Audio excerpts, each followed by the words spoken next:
Welcome to Clergy and Callers Getting Coffee. Today, I am joined by my special guest, the Reverend Rich Hong, who is the pastor of the First Presbyterian Church in Englewood, New Jersey, and has been there since 2005. Rich has his Master's of Divinity from Union Theological Seminary in New York City, his undergraduate degree from Princeton in chemistry. And prior to entering ministry, Rich, you ran a software consultancy for 20 years, writing programs. And now you use that skill to write a digital church column for Presbyterians Today. But I feel like I have to let people know you are a native Chicagoan and a lifelong Cubs fan. Absolutely. My Cubbies. So welcome. I do think, like, now we have known each other. This is daunting to me as I was thinking of it. We have known each other since 2002. Right. So over 20 years now. Yeah. From Union, where we went, which I was 1 year ahead of you in the MDiv, because I did the straight on through and you did a whole career prior to ministry. But you have been a Cubs fan that entire time. And I think it continues to be a space that you, that gives you refuels you, re-energizes you, sometimes irritates you. Is that correct? Well, I mean, it's like George Will, the columnist who's a lifelong Cubs fan, says that, Cubs fans are 98% scar tissue. And so that's daunting. Yeah, I mean, and I'm my dad was a baseball fan, and so when we were, and my sibling and I aren't really, but he grew up in Ashtabula, so he was a big Indians fan, right? But he loved baseball in general. So when we would travel in the summer, we would always pick up games, wherever we were traveling to. So what was cool about that is I got to go to a lot of parks, and some of those parks now have redesigned. So it's nice to have been to them. But, even though I'm not a really big baseball fan, that was a really fun venture as a kid. So do you prefer to listen or watch, or is being in the stadium like? I hardly ever get to a game in person. And I did a lot when I was in high school. I worked for a company in Chicago that provided crowd control, ushering services to all the major venues. And so I got into all these games for free, just working them as an usher at the stadiums. And so That is there are a lot, but that was kind of cool. But yeah, now lately, I hardly ever get to a game. I mean, it's painful. It's so much traffic. Yeah. So it's just easier to listen and to watch on. Right. And thank God for streaming, because you can buy an MLB TV subscription and watch the games anywhere all year. Now, who commentates on those things? Because, like, my husband's a big soccer fan, so he watches, like, there's never a season of soccer. It's like, it's all the time, right? And he's specifically an Arsenal fan. So when we married, he roots for Ohio State Buckeyes and I root for Arsenal, right? You married into that. There's no debates about it. But it's year round. And so sometimes we're watching the game and the commentating is entirely in Spanish. And so it's various things. So do they have specific commentators for that channel? Well, no, what it is they're picking up each team's feed. So with Major League Baseball, every single game is televised. And when I select a Cubs game, it lets me decide whether I want the Cubs broadcast or the opposing team's broadcast. Oh. So I'm listening to the Chicago announcers every single game. Have you ever listened to the opposing side to see how they talk about your Cubs, or is that just? No, I only ever got used to that when the Cubs were like playing the Mets and locally, and I would have to watch the Mets broadcast. And so, right. Before you could sort of choose how you preferred your television, right?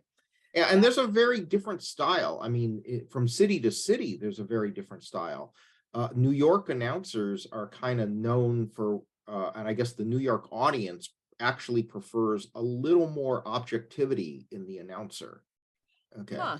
And Chicago announcers are well known for being what they call homers, which is that they are rooting, they're just living and dying by the Chicago team winning or losing, and they very rarely will utter a criticism of the Chicago team. And so they are just really they're the Chicagoan, they're the Bears guy watching in the bar, and that's I was gonna say, now my Uncle Joe, I've never known him to really be a baseball guy, but he is a football guy and grew up South Side Chicago.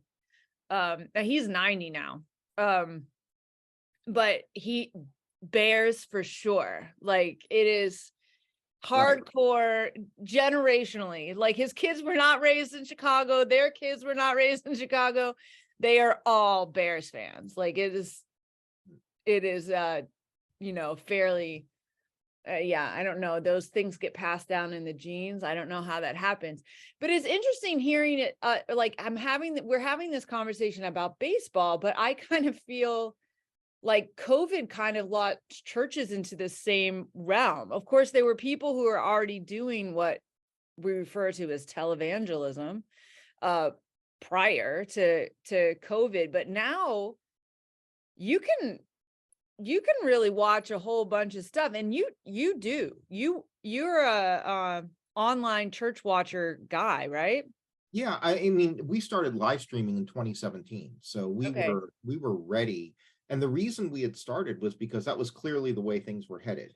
And so pre-COVID, the largest churches in the country were already reporting that they had more people watching them online than attending their churches. And we're talking huge numbers. And so we're talking, one of the largest churches in the country talked about how, they're multi-campus. So they have multiple venues, multiple services at each venue. But they were averaging about 40,000 a weekend total across their venues. I can't even fathom that. It's really awesome. And, they break it down, but they were averaging about 40,000 total. And then online, they were averaging 100,000. Okay. And so, so when you look at that and you see that, it's kind of an amazing thing. And so we said, we've got to do this live streaming thing. We've got to start. So we did it in 2017. And we actually turned the cameras on early. We had been planning to start, you're over the summer, you're putting in equipment, we tend to work on an academic kind of year. Yep. And we were planning to start right after Labor Day, the start of a program year. But what happened was we had a baptism scheduled in August. And the family was a family, loved them dearly. They were here just for a few years from the Netherlands, because there's a huge company whose US operations are not too far from our church. And they work for that company. And so they were sent here for a few years, and they've since gone back to the Netherlands. But they knew we were doing this, and they asked, is it possible to turn this on early? And so we turned it on a few weeks earlier than we had scheduled to do so. All right, so it's a soft launch. But that day, their family texts us a picture of them watching the baptism in the Netherlands. Wow. And you talk about just proof of concept, right? And connection, right? That's that's the connectional church right there. Right. Yeah. So that was just beautiful. Now, one of the really interesting things that has happened that we've noticed for our own folks in both directions, really, since COVID, is during COVID, when everything goes online and everyone is watching online, what we've noticed now is the number of people who actually have an affiliation as a result of that with more than one church. And so there are a lot of people now who attend a church, and they attend one church, and they go there and they like the programs, they like the fellowship, it's where they know people, but they've also along the way picked up an online church. And they're often watching the online church on Monday or Tuesday, and it happens to, it's usually a preacher that they like or something like that. But they're now feeling an affinity with multiple churches that are all accessible to them because of the online ministry. And now they're feeling this multiple affiliation. So it's kind of interesting to think about what that means for the church if there's no longer is even a one-to-one correspondence between a person and a congregation if they have multiple congregations. Yeah, that's really interesting, because it used to be like that was it. Your church was in your community. That's where you had access to. And this really opens up other doors and opportunities. I mean, so that you as a pastor can then have a church that you are watching the worship services for. Yes. That is, because like I love our worship services, but I also love other worship services, right? There's a reason I'm in ministry, is because I'm a bit of a nerd about this stuff, right? I really like it. But one of the things that I hear clergy colleagues in ministry repeatedly say is things like, I need like for years, right? I need a place where I can be a parishioner as well as like, somebody who's not providing. Like, I love going to that workshop because it means I can just go and show up and worship and not have to worry about it. And you were practicing that pre-COVID with some places. Now, I don't know who all there are some that you trend toward. You're a data-driven guy. Right. That is in ministry, prior to ministry. And I would love to hear some of your thoughts as to why, because I see it as like, it's almost the way you do it, in my view, is very prayerful. Like it feels, it's very intentional. You're not just doing it to do it, right? You're not gathering information for no reason. But because of that, you've often looked outside of our denomination, the PCUSA, for that model of ministry. Can you talk about that some? Yeah, I pretty much only look outside the denomination because the denomination, there's a lot of sameness, first of all. And secondly, I'm looking for what works, and going back to a sports analogy, I said, when you're looking for when you're looking for a new head coach, you look for a person who is an assistant with the Patriots, not the Jets. Okay. My brothers just all cried just a little bit as Jets fans right there, but true. But right. You're true. It's accurate. And so I look at where things are working, and I don't have to agree with everything they do, and I certainly can't do everything they do. It's just that there's always one little thing that'll help you move one portion down the road. And so and the data piece of it is just, or it's more the analytical piece of it, comes back to actually what I did in chemistry. And this is where it all kind of ties together. So in chemistry, I was in a part of chemistry called synthetic organic chemistry. Okay. And so this is, it is what it is. It's organic molecules and you're synthesizing them. And most of this is what new drug development is. New drug development is learning to make things that are going to be biologically active. So wait, because I need to process this a bit more, just so, because then I can fully understand your analogy. So would it be like studying, say, cancer cells, right? And because our brains don't know they're producing mutated cells, a synthetic organic chemistry would be somehow synthetically letting them know to stop, or it's making a molecule that you find. Let me give you a classic example. So there's a cancer drug out there, and back when I was in school over 40 years ago, synthesizing it was a hot thing. So there's a cancer drug that they discovered. And you might have parishioners who've been on it. It's called Taxol. It's a breast cancer drug. Okay. Taxol was first discovered as a naturally occurring substance in the bark of the Pacific yew tree. Wow. Okay. All right. So this is what they often used to do. They used to just collect biological things because in the amazing diversity of nature, nature has produced these chemicals that do things. For example, when you go back in history, you find out that aspirin, they isolate aspirin because they had discovered some indigenous tribe somewhere in the world that learned that when you get a headache, they said, like, chew this leaf or chew this branch or twig or whatever, and it makes your headache go away. And then the scientists analyze it and they realize that the active compound is what we now know as aspirin.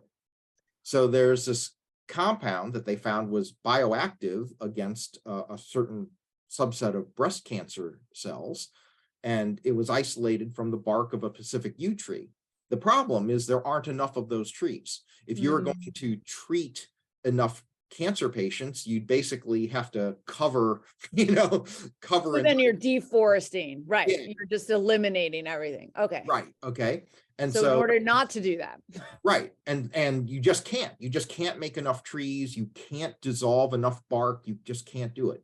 So instead, what you have to learn is, how can we make this in a laboratory? And then once we learn how to make it in a laboratory, how can we make it at a factory scale to be able to produce enough doses? So it's like, if the Lorax, if they had done that with the thieves, it would have been much better. For the whole book would have been different. Right. Yeah. So what happens is that, as a chemist, what happens is you take this molecule and you know what its chemical structure is.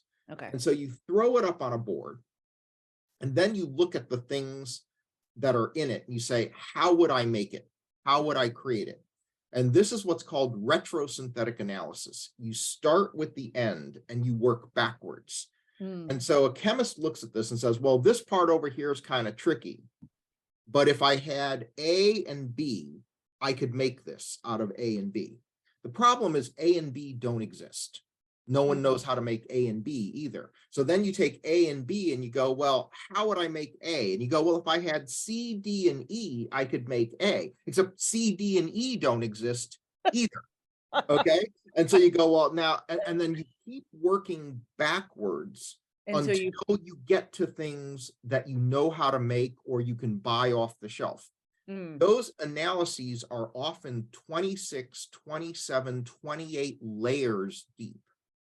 All right. And you have entire teams working on certain pathways in this, because you can imagine how much it branches out over 26 or 27, 28 layers of depth. And you have entire research teams that are working on one pathway up here to get to these parts until you can make that thing. That's been my guiding principle for church. So I think about, what is a vibrant, growing, active church? What does it look like? And it's got all these things, right? It's got an active family ministry. It's got active mission. It's got active fellowship. It's got it's got all these things. Okay. And you have all these things, and then say that's a vibrant church. And then you sit there and say, okay, well, most churches, you look at them and go, well, I really don't actually have any of those things. But then you say, but if I had this and this, I could have that. And then I don't have those either. Well, if I had this and this, I could have that. And I map that out in my brain. And when you map that out to, it's not 26 levels in a church, but it can be like 3 or 4 levels. You map that down. And then when we start to have people get involved in the church, or resources become available to the church, you sit there and go, now I have that. This is where this resource fits on this tree of things that I need. And I can also look at, where am I closest to having the path kind of complete to vibrancy? It's almost like playing Monopoly. And I was gonna say though, but maybe a more cooperative game. That's what I was thinking about. I was thinking at first, I was like, oh, it's like Settlers of Catan, and then I was like, no, it's really more like Pandemic, right? which are board games, right? Yeah. Because Settlers of Catan is still an individualized game, whereas Pandemic is a cooperative game. It only works if you're using these resources from other things and bringing it to, like, it only works if you're doing it collaboratively. Right. And we do think, even though our system says we're connectional, and I believe we are, there are times that we all function like individuals. And it's interesting that you bring up monopoly, because I talk about that in terms of like policies and stuff, right? Like always when I go into new spaces, I'm like, okay, I love to see the rule books. I like the rule books. Now tell me your house rules, right? Because I know how to play Monopoly, but everywhere I've ever gone, every place has a different set of house rules that they run on that I feel like are important to know, so that I know what I'm like, how to proceed forward and work with. But you're also talking about that some of that analysis that you just described, you've had to look outside of the PCUSA, because while we might put together a nice program kit, it doesn't do what you're just talking about. Right. And often I'm just looking and I'm trying to get an idea, and I see the way a place does a certain thing. And then I sit there and go, okay, I can borrow a piece of that to fill this spot on our pathways. This is how that works here. Okay. And that's and then you start filling in the spots. You're very intentional too in the way forward. Like if you're like, okay, if our goal is to increase membership by 5%, like that's real numbers. And how do we do that? Like, it's not just, hey, we want more people in our pews. It's like, we want this many more things, this many more people. We want this many more people interacting with our stuff. That's great. We have a presence. Now we want people engaging it. Like so you actually read then all that analysis that these lovely social media sites give us, and you're like, hey, why are people cutting out there? And what do we do to keep them? Right. And actually, it's really hard in a lot of ways to focus too much on the end goal. I think that's actually a mistake, is you focus too far down the road as opposed. So you start with the end goal, but that is not your focus. Right. The end goal is a place that's there, but in the near term, you've got to focus on what's in front of you. Okay. It's kind of like, I've never done this for a living, but if you've ever heard of places that do cold calling for business, all right, well, they've developed a script that they have confidence in. And they know that this script on average works actually on a fairly small percentage of people, right? The vast majority of people will just hang up on the person who's doing the cold call. Right. Okay. But they understand this will work on whatever, 1 in 1,000 people or something like that on average. So they know that that's the case, but they don't set a goal then in terms of how many customers they're going to get or what kind of sales they're going to get. Their goal is, how many cold calls can we make? Oh, okay. All right. Because they understand that it will pay off down the road. But what you just start with, okay, if you sit there and say, if I make 10,000 cold calls this month, which means I will get yelled at, cursed at, and hung up on 7,000 times, it doesn't matter. But, right. I will get a certain result. Okay. You just know that this will lead to that. And so you sit there and say, all right, what do we need to do as a company? We need to, as a company, figure out where to get people who are willing to get hung up on 7,000 times a month. And if we can do that, all right, then we will succeed. So it can actually back down to, well, because you can get to that point and say, well, my problem is I don't have anybody who wants to do that. I don't have anybody who's willing to get yelled at that much, who's willing to endure that much vitriol. Okay. It's a terrible job to have. I would never do it. I mean, it's not my skill set. Yeah. Right. I would never do it. Okay. I hate it. It would just destroy me. All right. I've had to do cold calls in specific moments of my life. And I was like, okay, this is just 3 hours of my life and then it'll be over. It's just 3 hours and then it's done. Yeah. Yeah. But if you find, I don't even like to do it like fundraising for, Oh, no, this is when I was a kid for my mom and didn't have a choice. Like, okay. Right. You don't have a choice. You're doing this. This is what we're doing today. Right. No, you don't get anything special for doing it. This is the cost of being in this family, right? Like, right. Okay. But that's the kind of thing, is that if you needed that, say, in the church for whatever reason, if you needed that, and then, whatever it is, you go attend a cold calling seminar and none of it's relevant to you until the person says, oh, we we look for people who used to do this as a job.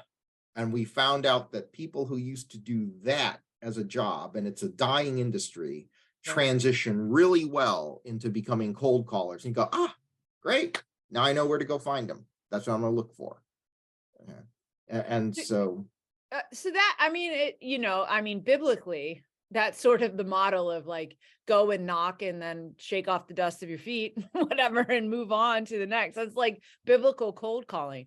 But you have, I mean, obviously anybody can, and I do read your articles in Presbyterian Today, but it's also interesting because I think your church is very clear with its mission and vision of what it wants, right? And everything works out of that. So while in what you described, it's like from here to here, in the way that you have done some of your ministry internally, it's like you have, it's that Simon Sinek, right? Start with the why kind of circle model.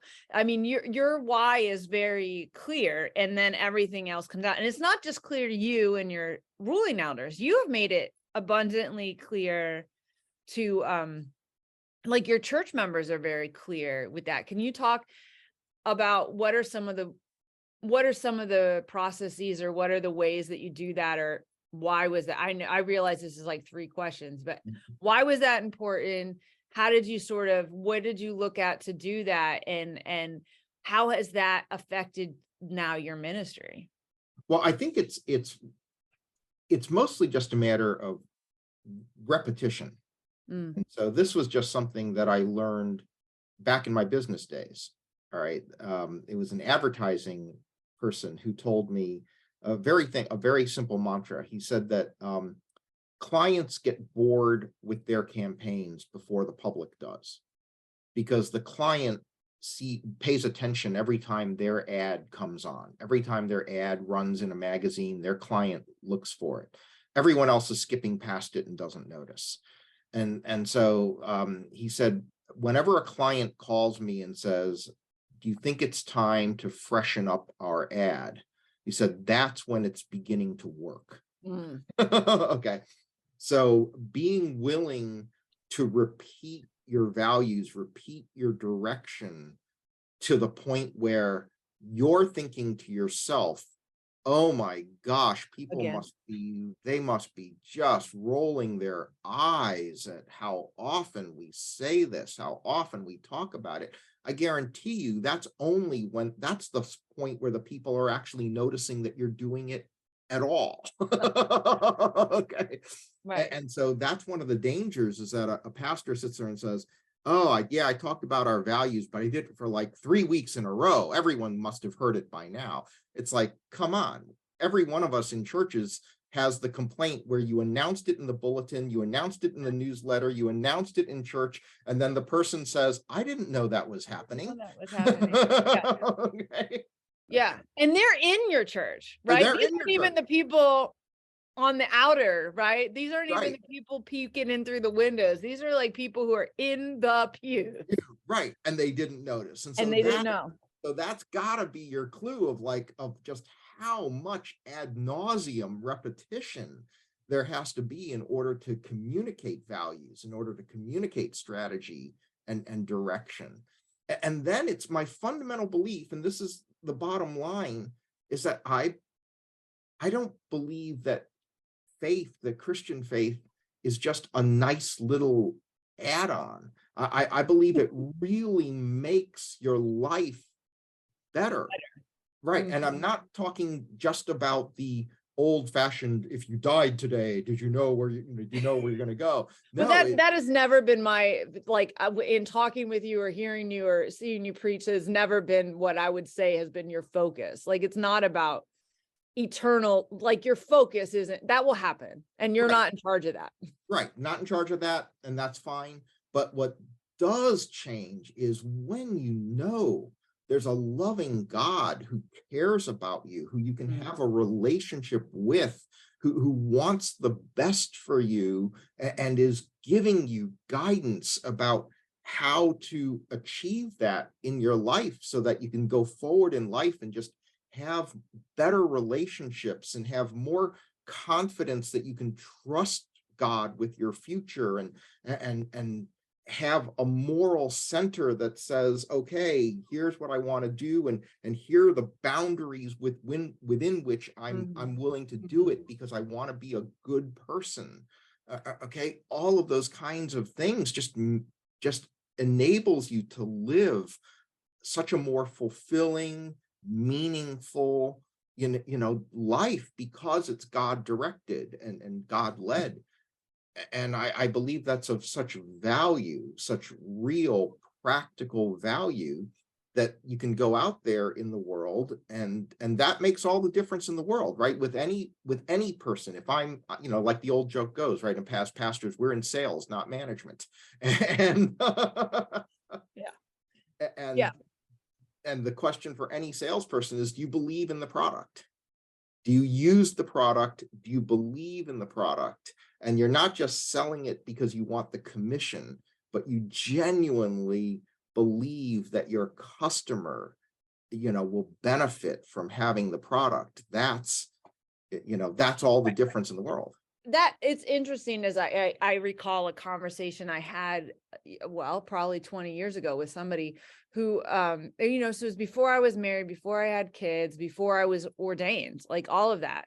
And I was in seminary, but I wasn't ordained yet.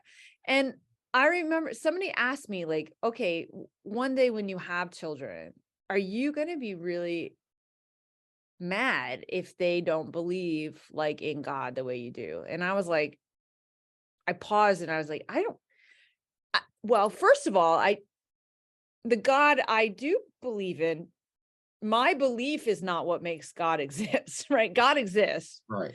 So like, my kid not believing in God wouldn't make God cease to exist. But the part that would be missed out on, that would make me sad, not angry, is exactly what you're talking about. It's the relational, it's the knowing what having a strong sense in my core as a child of God has meant for my life. That's the part I would be sad. But that is about my kids or anybody's like way they walk through the earth. So that would make me a little sad, but it wouldn't make God cease to exist. Right. None of us are that powerful to do that, But I agree with you. Like, the reason that I do this work or want to do this work, and we'll do it in all things. And it doesn't matter if I know I'm doing these things to bring God glory. Sometimes the other people will know that too. And sometimes they won't unless they ask, but it doesn't so it's not, I guess it's not that same proselytizing message that I feel like, grew up. Like, I'll give you something to eat, but you have to believe what I believe. Right. And it's like, no, I'm going to give you something to eat. And I do it because I believe in God and God loves me. But because God loves me, I also believe God's in you. So here's some food. And this is why. So if you ask me why I'm doing this, this is why. But you don't have to do that in order to get some food to eat. Right. Right. So I think it's interesting, but you also are a person that I look to, and I know you have strong opinions on. We don't need to get into the weeds of the Presbyterian Church polity and structures of all that kind of stuff. But in general, I think, what is a conversation that you think the larger church should be having that we're just not having right now? Maybe some other churches are having it, or maybe places in this world are having it, but we as a larger universal church aren't talking about this thing. And it might be things, what's that conversation that we're not having? That is such a great question. And wow, is that a complicated answer? Yeah. Okay. But you like complex things. You were a Right. I like chemist. complexity. I think I think at the end of the day, what we're facing is a number of very specific questions around our purpose. Mm. And I think the denomination is actually trying to answer this question with the Matthew 25 type initiative, which I like in some ways and not crazy about in other ways. But that's, it's more a matter of sub-focus and that kind of thing. But I think the fundamental questions it has to answer are, first of all, why do churches exist? Mm-hmm. Why does the denomination exist? Mm-hmm. And is the clientele of the denomination people or congregations? I think it hasn't figured that out, because the majority, the reality is that we are a denomination that is, vast majority of our congregations are rather small, Mm-hmm. but half of our people are in our largest churches. Yes. Okay. And this is, you look at most any presbytery and you sit there and say, out of X number of churches, how many churches, if you order them by number of people, how many churches constitute half the members in your presbytery? And in most presbyteries, that's somewhere in the vicinity of between the top 10% to 20% of congregations contain 50% or more of the members. And so then the question is your constituencies, who you're trying to support, people or congregations? And then how are they doing it? What's the reason why these congregations exist? What's the purpose? And I think that we haven't really had that conversation. The Matthew 25 initiative came out, and I like it. Right.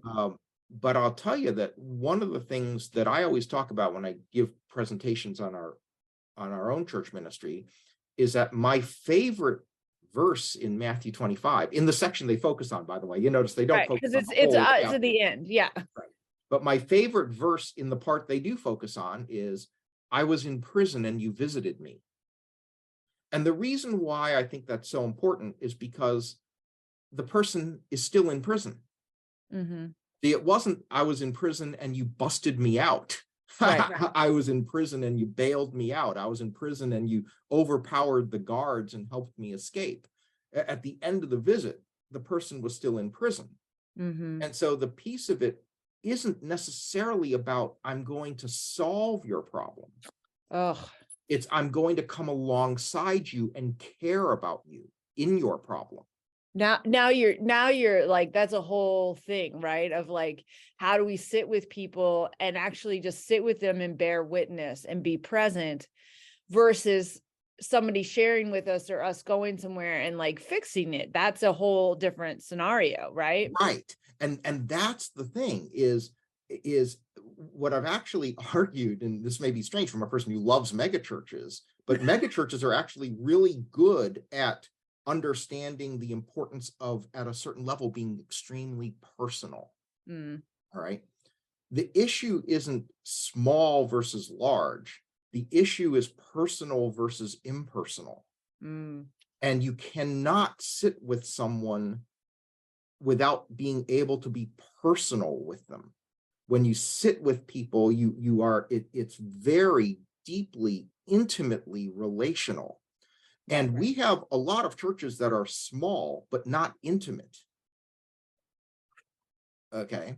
That's interesting. That's really interesting.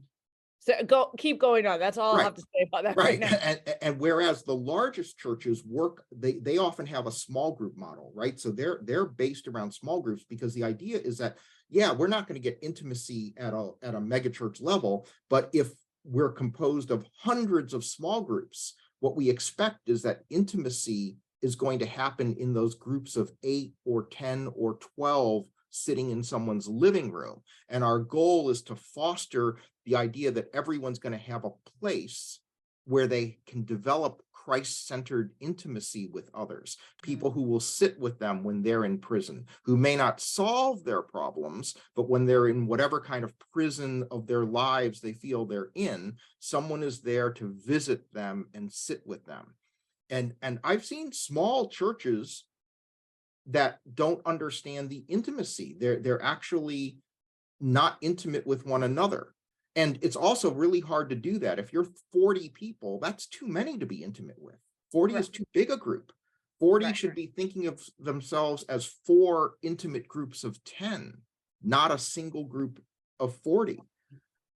So I think that some of our small churches, as well as larger churches, are failing to provide places of intimacy within their congregations that allows people to truly understand and care about one another. And well, so I mean, that leads right into, I think, something that I won't say Presbyterians do poorly. I would say in general has not been a skill set taught, is that level of vulnerability that's necessary for intimate relationships. You know, like there are certain people you'll be vulnerable with, but that, I mean, that's also exactly why I have clergy colleagues in ministry that I go to for very, like, we have our own like groups within groups or group, you know, like there are people that I meet with and they're part of this structure, but then there's another group we might meet with to do a different kind of work.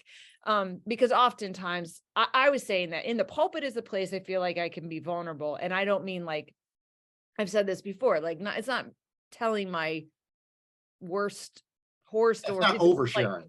Yeah, it's not, well, some might say there's gets there, but like that, it's not therapy, right? Like I have a therapist for that, right?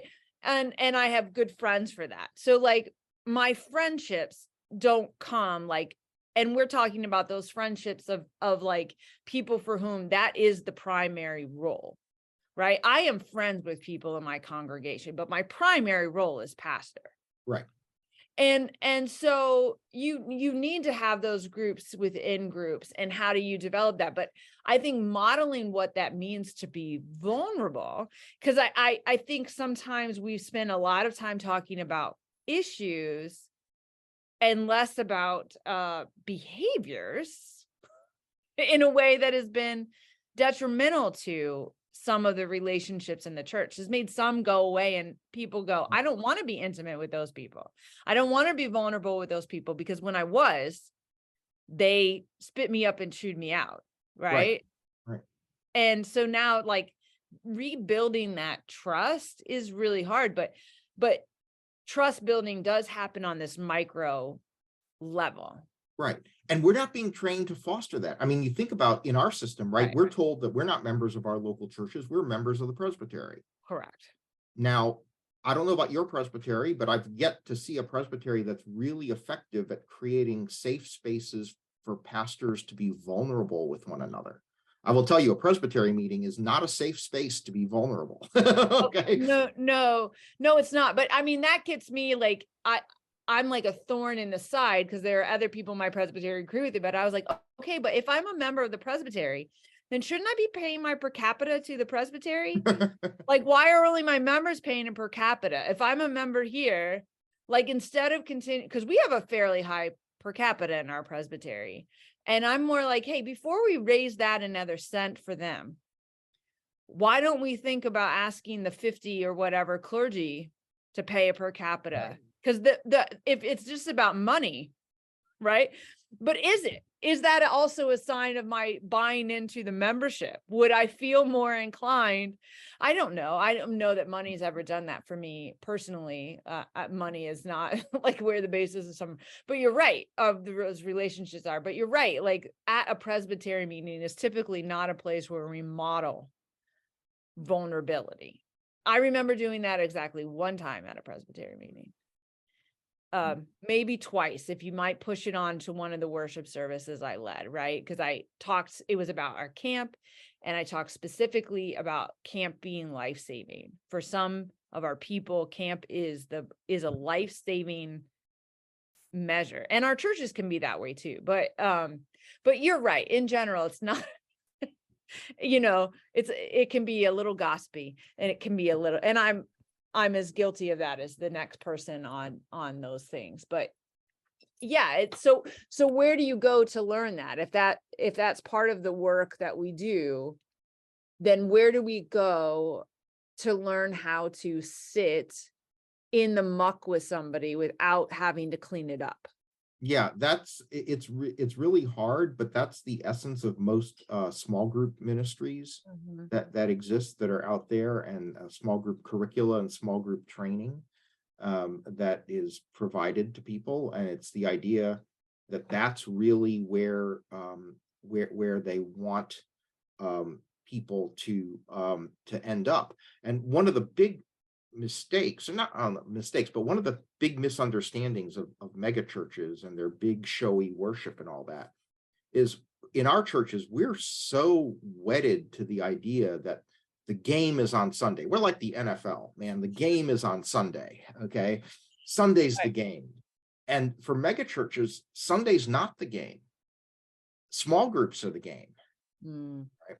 And so North Point, So which I what Sunday? Just the celebration of the it's the game? celebration, it's the entry point. It's the thing that's so attractive that it gets you in the door.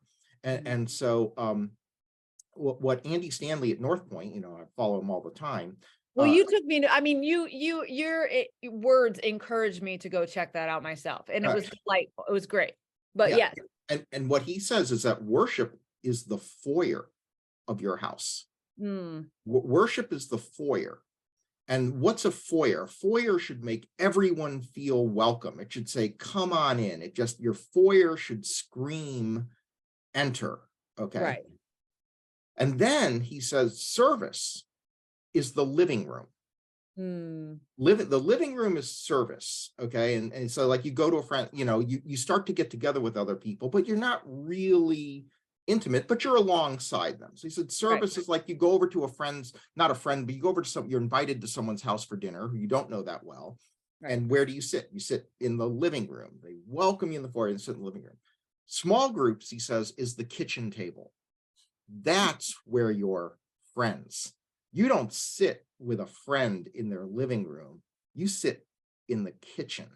Yes. And that's real relationship. And so he says, so the goal is to get people into the foyer, then get them into the living room, but ultimately get them to the kitchen table. And That's an interesting model, because I've always said that I feel like the most important piece of furniture in our household is our dining room table, which is in our kitchen. It's not like we have two, because we live in a manse, so it's a big house. So right. There's like a formal dining room, which really is more of a game table, and then the actual dining table that we sit at to have dinner, which is in the kitchen.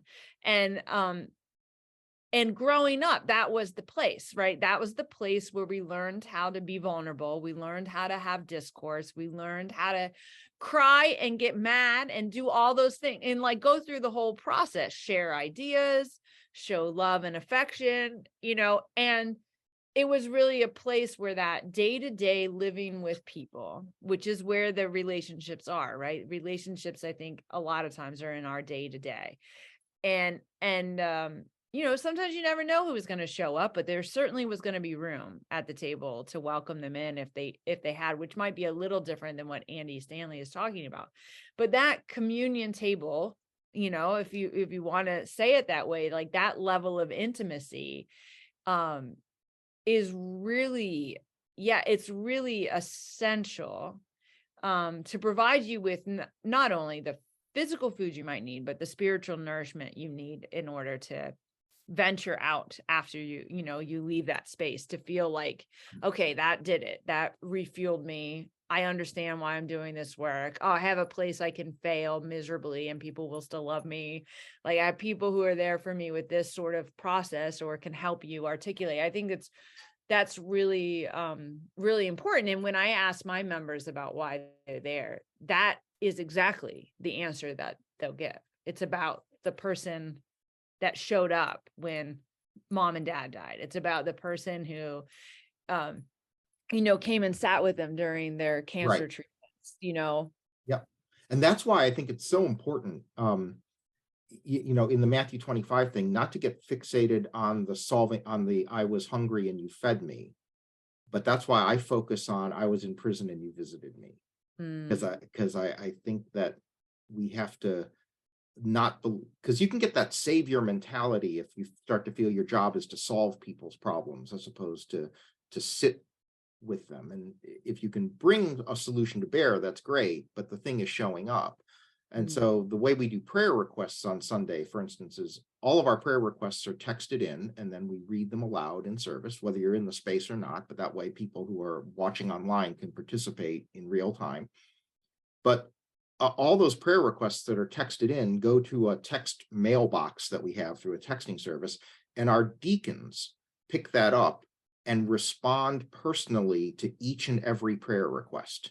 So each and every prayer request that comes in will get an appropriate response. If we have their cell phone number in our database, then we know who it was. We do ask them to put their name, but sometimes they forget, but we can look it up. Right. We don't know who they are. They may just get a text back saying, we're praying for you. Is there anything we can do? And we, by the way, we don't know who you are. Right. All right. Right. If it's somebody, if somebody's reporting that someone fairly close to them, is in the hospital, or they're in the, or they were in the hospital, they will get a visit, they may get flowers, they will get a card, Right. So whatever it is, whether it's flowers, a visit, a card, an email, a handwritten note, with something, There's a response. there's a response, and it will happen that week. So every single person who puts in a prayer request on Sunday will get a touch from the deacons before the next Sunday. It will happen during the week. I don't actually know how it happens. Our deacons have figured Magic. out, right? Our deacons have, it's the most wonderful phrase I can say as a pastor, that I don't actually know how it happens. I just know that it does. But that's an expression of this larger vision of, in order to grow, we have to be personal. And so that's what I often emphasize with churches. You have to be personal. It's not small or big. And even a piece of our technological world is about understanding that the people we're ministering to live in a technology-driven society. And so when we present things technologically, they're not seeing the technology. It's invisible to them because Right. they're immersed in it. And so that's just the way you communicate, because that's what they're used to seeing. And so it's an expression of understanding their lives. Yeah. Yeah. Now I have a quote from the movie You've Got Mail going through my head, right? Whatever anything else ever becomes, it begins as personal, right? When he's like, it's personal, not business. And she's like, I hate that. Right. Because whatever it was, it began as personal, right? This store is personal to me. It's personal Right. to the neighborhood. And It's you personal do know that's my favorite movie of all Yes, time. I actually happen to know that is your favorite movie. I know you're a big Meg Ryan fan, but Yeah. but Tom Hanks, I think everybody almost is Sure. a fan of. So before I get into my final question, which is about the Care Bears, I do want to know, because you are like me, an avid reader, TV, movie watcher. So what should we all be? You can say one of each, or you can just focus on one. What should we all be watching, listening to, engaging in, besides obviously the Cubs? What else? All right. If it comes to things that, if you want an answer that's more related to churchy type stuff. No, it doesn't have to be. It can be anything. Okay. Well, all right. I mean, I'll give a churchy type plug. Okay. And there was a series, it's a few years old now, on Netflix. It just ran for like 8 episodes, one season, called 7 Days Out. And it's a documentary. And each episode is a documentary about a different thing, and it's the last 7 days before the event. Oh. Okay. And there's an episode in there about the reopening of 11 Madison Park, which was rated, it's in New York City, it was rated like the best restaurant in the world. And they're getting ready to reopen it after completely gutting and remodeling the inside. And the last 7 days are really frenetic. There's such an attention to detail around everything they do. All right, it's insane how they, and the guy who's featured in there, with the co-owner, Will Guidara, just wrote a book recently that's a great read called Unreasonable Hospitality. It's about going over and above. But at the end of that episode of the documentary, what he talks about is at the end, he said, they're in the connection business. They're in the business of helping people connect with one another. And he said, sometime the documentary ends with him on opening night after reopening. And he says, sometimes you close your eyes and you just hear the buzz of the conversations around the tables. And he says, and you know, it's perfect. And that's awesome. Right. My brother used to say, you know, a party's good when everybody's conversing around the snack table. Right. Right. This was all a product of them being fanatical about the details, things that you would never think of. They're absolutely fanatical. Like they have a revolving door that you enter through, and they say people, because you know it's going to be one of the most expensive meals you ever had in your life. Right. And so before people enter, they like to take a picture in front of the sign. So they enter. So every time a guest comes in, the host goes back over to the revolving doors and sets them perfectly so they're not askew, so that the backdrop of the picture is perfect. That is some detail. That is some detail. No, I've never even heard of this, so I would love to check it out. Yeah, it's great, and so yeah, so I just love that. Another show that I loved recently was Tulsa King on Paramount. It's Sylvester Stallone, and he plays a mobster who comes out of prison. And what's also nice is that not only is Stallone still great, but it is a fish out of water. He's been in prison for 25 years, and now he's got to get used to the world as it is. Oh, and the world has changed in 25 years. Right. And so he doesn't understand a world with apps that doesn't use cash. Right, for sure. I mean, and that would be daunting. Like, I mean, it is. So my final question is, and this comes from my theological place, that I think that, I mean, I'm a child of the 80s cartoons, but I think that Care Bears are the perfect embodiment of spiritual gifts, right? So that's where this comes from. It's just like your core value, right? Your core belly value, and they shoot it out with love into the world. And you know, the color is just fun, and some people have a bit more reasoning behind it than others. So if you were a Care Bear, and if you were embodied as a Care Bear, what color Care Bear would you be? And what symbol would be out on your belly that you shine out in love to the world? Oh, I don't know about a symbol. My favorite color is blue. Okay.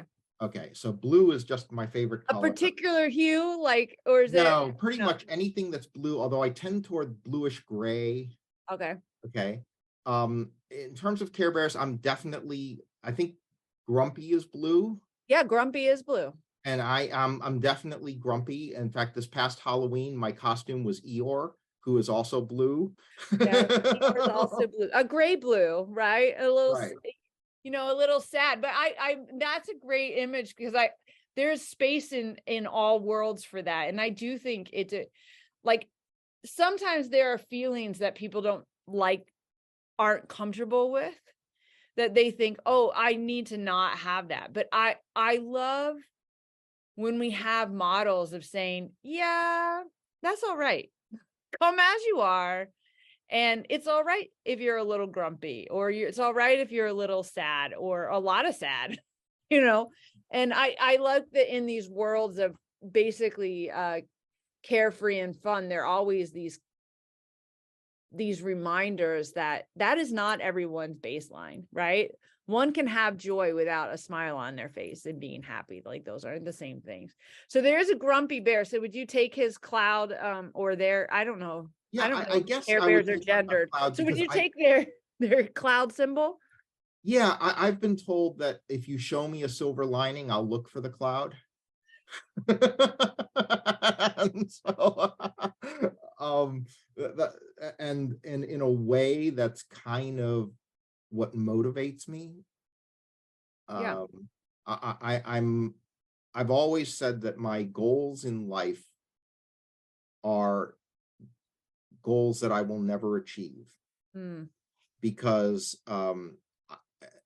there's an old saying in dog racing, which I'm not a fan of at all, but there's a saying in it. You know, they have that mechanical rabbit that goes to the track, And there's an old saying that says that if the rabbit ever breaks down and the dog catches the rabbit and realizes it's not a real rabbit, the dog will never race again Oh, because it understands that it's all fake. yeah. So you can never let the dog catch the rabbit. And that's actually kind of my outlook on life is I want to have these big, wild, audacious goals that I will never achieve. Because if I ever did, I would stop chasing. So that's beautiful. And it does remind me of like, yes, if we think about stewardship and stuff like that, right? If we think about those angles of legacy and stewardship and what we're leaving, it's building stuff that we'll never see, right? Like this is my building these, like somebody I was reading recently, right? And it's like you have these stonemasons who built cathedrals that they never saw as Right. like they never witnessed, they never entered them as houses of worship, but they weren't, they weren't building them for them, right? They were building it for something else. Somebody else continued it on and finished it. So I think that's a beautiful image. I also say I think I won't get into it here, but that comment makes it very clear as why you're not a very good rester, Rich. Like you're Yeah. I don't know if you're the rabbit or the dog in the scenario, but either way, you're not resting. So we can talk about that at a different time. But I thank you for being a guest, for being a part of this. This was great fun. Yeah. All right. Thank you.